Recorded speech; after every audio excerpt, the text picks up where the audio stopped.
সাকিব আল হাসান সম্প্রতি একটা ইন্টারভিউতে বলেছেন তিনি এখনও কোনো ফরম্যাট থেকে অবসর নেননি। অনেকেই আপনাকে দায় দেয় যে সাকিব যখন সাউথ আফ্রিকার এগেনস্টে টেস্ট খেলতে চেয়েছিল আপনার কারণে সাকিব নাকি পারেনি। I am just a small stakeholder in this. আপনি জানেন তো সাকিব ইস্যু তো দ্য ন্যাশনাল ইস্যু, তো রাষ্ট্রের ব্যাপার। আমি তো Faruque Ahmed I can't give him safety mob, এগুলো তো আমি কিছু না। এটা তো অ্যাবসলিউটলি আপনি জানেন সাকিব তখন কোথায়, দুবাই পর্যন্ত এসেছিল, অ্যান্ড আমি দুবাই তখন মিটিংয়ে দুবাইয়ে আমি, অ্যান্ড এখান থেকে ক্যাটেগরিক্যালি ফাইন নাজমুল আবিদিন ফোন করে বলেছে সিকিউরিটি থ্রেট আছে, তাকে উপদেষ্টা মহোদয় বলেছেন। তারপর আমি উপদেষ্টা মহোদয়কে ফোন করলাম যে সাকিব আসছে, আমরা চেষ্টা করতে পারি।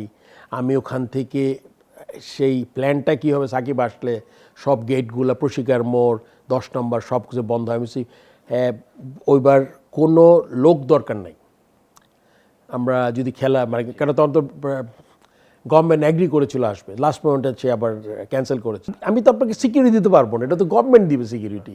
সাকিব দেশে আসবে, সিকিউরিটি ব্যবস্থা আপনি করতে পারেন যে অনেক ফোর্স দিয়ে, কিন্তু সাকিব দেশ থেকে বেরোতে পারবে কি পারবে না তো আমার কল না। সেটা আমি সাকিবের ভক্তদের বলতে চাই যে এটা আপনারা যেটা চিন্তা করেছেন এটা আপনার আসলে চিন্তা করা উচিত না। সাকিব যেই কাজ করেছে এটা ভালো মন্দ হয়তো বা দুই ভাগ হইতে পারে, যে ওনার খেলার অবস্থায় ইলেকশন করেছে, রাজনীতি করেছে, ঠিক ছিল কি ভুল ছিল, and say was not with the স্টুডেন্টদের যে আমাদের এতগুলো প্রাণহানি হয়েছে, তার হয়তো বা he did not act properly, বা তার একটা স্টেটমেন্ট যে জন্য সেটা একটা সাই, একটা মানুষের তো ভালো খারাপ দিক থাকে। সো ক্রিকেটে সে আমাদের দেশের জন্য আজকে বাংলাদেশ ক্রিকেটে একটা জায়গা পৌঁছেছে, পুরো দুনিয়া আমাদের জানে সাকিবের দেশ হিসাবে, অনেকে মনে করে যে ক্রিকেটিং নেশন হিসাবে পরিচিতি। সো এটার জন্য আমি হয়তো চিন্তা করেছিলাম যে একটা ম্যাচ খেলে শেষ করলে ভালোই হতো, এটা আমার ব্যক্তিগত অভিমত। I don't want to offend anyone, but এটা আমার ব্যক্তিগত, আমি ফর্মার ক্যাপ্টেন প্লেয়ার হিসাবে আমি মনে করি। সো সাকিবকে আসলে আর ওই কলটাও আমার ছিল না। আপনি কি এখন ওই সুযোগটা দেখেন সাকিবের, সে যে বলেছে দেশে এসে আমি আসলে খুব বেশি দেখি না, কেন আমি খুব কম দেখি, বিকজ আপনি মনে করেন Shakib is not getting younger day by day, is getting old. আপনার ফিটনেস লেভেলটা কতদিন ধরে রাখতে পারবে, সিচুয়েশন কখন হবে। সো আই হ্যাভ ডাউটস সাকিবের ব্যাপারে। মাশরাফি বিন মুর্তজা বর্তমান ক্রিকেটের প্রেক্ষাপটে তাকে নিয়ে কোনো আলোচনা হয় না, কিন্তু আমরা জানি তিনি খুব প্রাসঙ্গিক ছিলেন বছরখানেক বা 1.5 বছর আগেও বাংলাদেশের ক্রিকেটে তিনি মাঠেও খেলেছেন। অনেকেই বলতেন বা ধরা হতো যে মাশরাফি বিন মুর্তজা হয়তো বা বিসিবিতে আসলে ক্রিকেটকে অনেক কিছু দিতে পারবেন, ক্রিকেট বোর্ড প্রেসিডেন্ট হোক বা ডিরেক্টর হোক, তিনি যদিও কখনো নিজে থেকে বলেননি। মাশরাফি কি ইন ফিউচার আপনি বিসিবিতে দেখেন?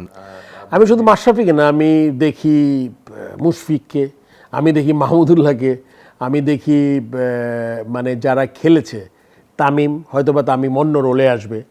সো আমি যারা ভাস্ট বাংলাদেশের জন্য করেছে এবং ওই নলেজ আছে যাদের, তারা সবাই মিলে বাংলাদেশকে এগিয়ে নিয়ে যাওয়া দরকার আমার মনে হয়।